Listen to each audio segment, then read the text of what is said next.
the cloud. And I think that's good to go. So how are you? Survived the Christmas holiday? Yes, the day after Christmas. That's awesome. So we call that Boxing Day in the English speaking countries. Boxing days. Boxing, Yeah. yeah. When I was living in when I was married and living with my wife in Thornton in the suburbs, our neighbors always had a strong tradition of the day after Christmas was like Christmas was for family. The day after Christmas, you get together in the neighborhood and everybody would bring a gift. Maybe it was a gift that they got that they didn't want and they wanted to repurpose or whatever. And so you'd have Boxing Day gifts. So that was kind of a fun tradition. That's so Bring funny. over the leftovers and maybe make Yeah. some special food for that. So it's kind of fun. I wanted to model. This is Corvo gave me this for I love it. I Crystal. like So look, now check this out. This is what's really cool. It's a hoodie. Wow. Okay, what are all the elements? Let me see. It's all the chakras. Oh, it's I don't even know. I don't know the chakras.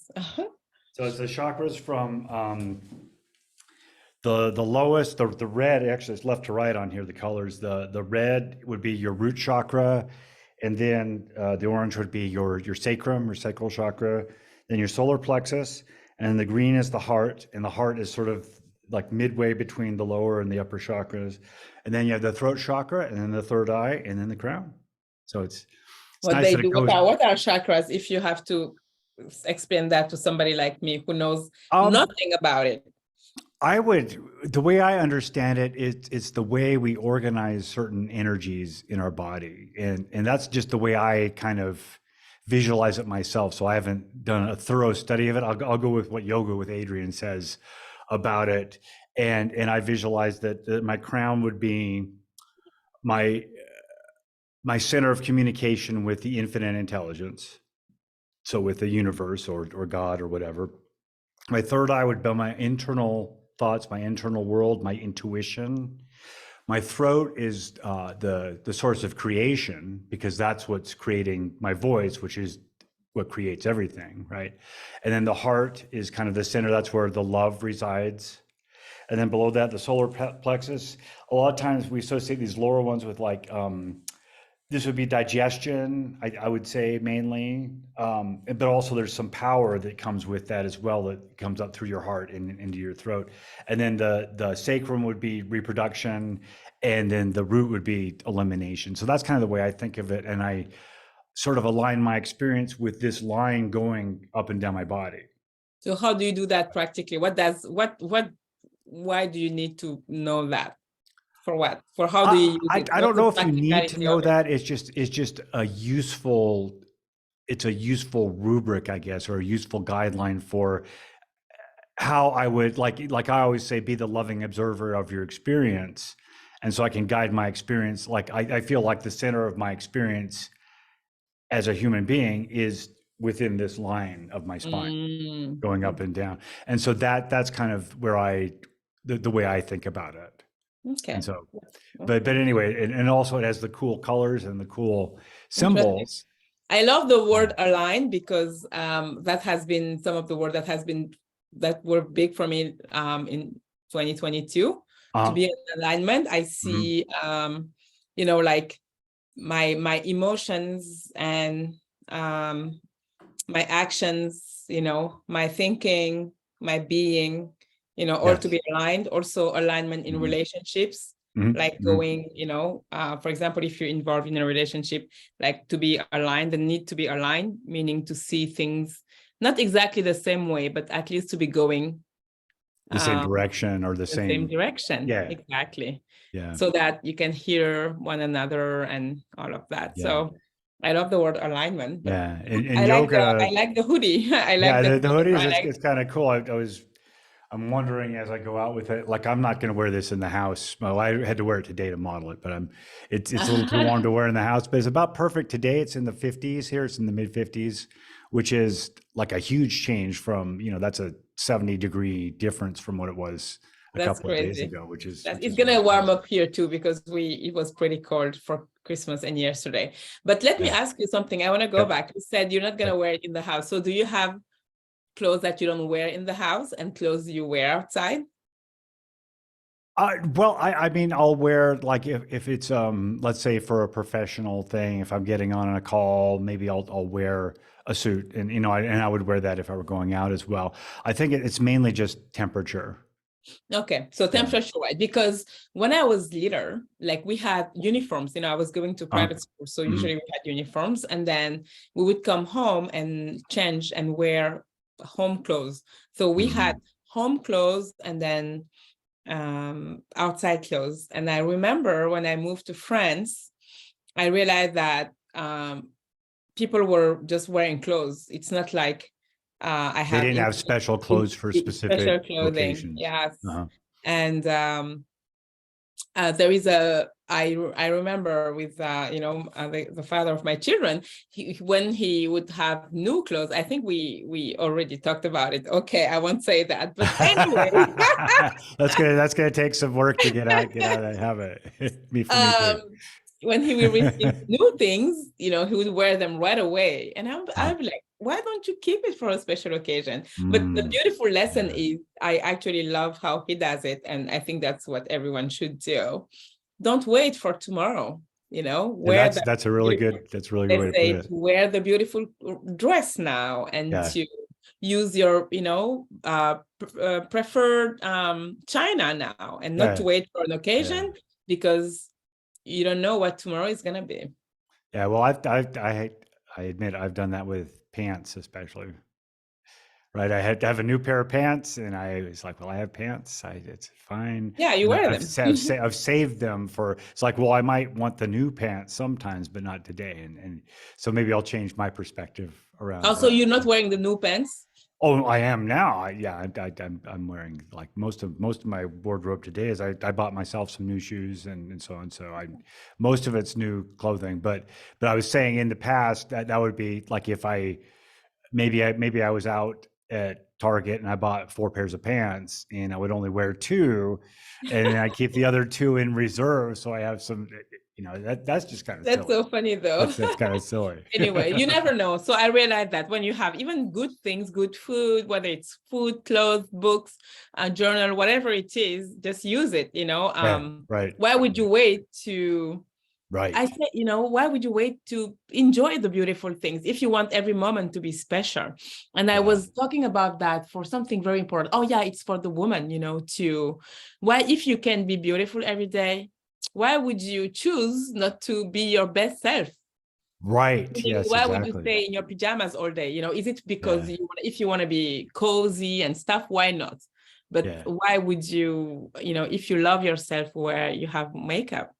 Yeah. Why sure. would you, why even if you know it's going nowhere, right? Yeah, you can still do it. Yeah, that's just something to think about. It's like you live in the moment, and you make this moment the best moment. You don't know what tomorrow is going to be. There is a exactly. Story in the Bible that I love. The man who was the rich guy, who was he was feeling a lot of his barn was overflowing. He had a lot of things, and so he was thinking about. But that's a little different anyway. But he was thinking about building another barn so that he could put the overflow of all of his produce and everything in there, and that very night he died. So he wouldn't, so it said, you don't know what tomorrow is gonna be. That's right. I want to say Steve Hardison sent us some hearts and comment he's loving us both, and we both love you too, Steve. We love you, Steve. Yeah, we love you. Yeah. Hope you had a nice Christmas. Yeah, I do. I'm sure. It sounds like some of the pictures I saw that he had an epic Christmas. Yeah. Yes. So that's a beautiful lesson. Basically, you don't know what tomorrow is going to be. So when you say the best moment is now, enjoy today, be the best version of yourself today, do whatever, don't wait for tomorrow. In French, we say, on ne remet pas à demain ce qu'on peut faire le jour même. You don't delay to tomorrow what you can do today, right? You take care of it right away. And even in my education, the way I kind of teach things to the kids, I said to them, like, when you remove a shirt, I said, don't throw it on the floor or don't put it on your bed. How about, you remove it? How about you hang it right away? So you don't have to come back to it. Yeah, right. I mean, just do what you have to do now, and don't say I'll come back to it, because usually you never have time to come back to it, or it's just more work or less pleasure. Or you know what I've noticed for me since I started in my document, which I recite, I actually do this in the morning, right first thing when I wake up, and then in the middle of the day I'll go back to it, and then right before I go to bed. But the first line in that is, or no, the second line is, my best day is in front of me.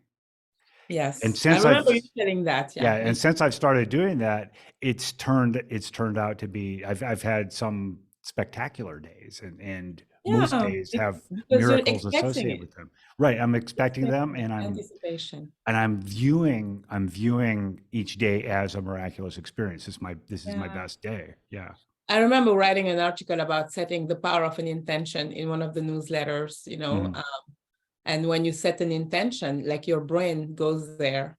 So you're, for yourself, when you set a positive intention, when you're saying my day is going to be amazing, it is going to be amazing no matter what, right? Right, because we've chosen how we're going to experience it. We Part of how decide. we're going to experience it before You decide, it actually happens. We've just decided, and that's just the truth. Is you decide everything. So that's the first line for me. Is I know that I am who I create myself to be. So the question is, what do you decide? What do you want? That's right. The magic question. That's right. Because, and that's, where some people maybe struggle with. It's even, they've been so used to, just being, going through the waves and not having a direction. I like to say it's, you go in a car and then you just keep driving without having a direction, an address, and, that it's hard for them to even know what they want. Yeah. So you're going to get somewhere, but it probably won't be, if it doesn't matter where you end up, then it doesn't matter. But it won't be somewhere that you intended to go if you had that intention, if you're just driving at random. Yeah. I had a coaching call this morning. That lead girl, young woman I'm coaching that I love. I often talk about her. And we started the coaching call, and she was like, she, had some angry thoughts the past weeks, and that she didn't know what to do and stuff. And I mean, we did a couple of things. We talked about a couple of things, and then we end up going back to what she wanted, and she didn't know what she wants. She doesn't know what she wants. And so we broke it down, and I said, is there something fun that you want to do or you want to have for next year, that you will wake up every day and be like, oh, I can't wait till I do that. And and she decided that she wanted to travel to Europe.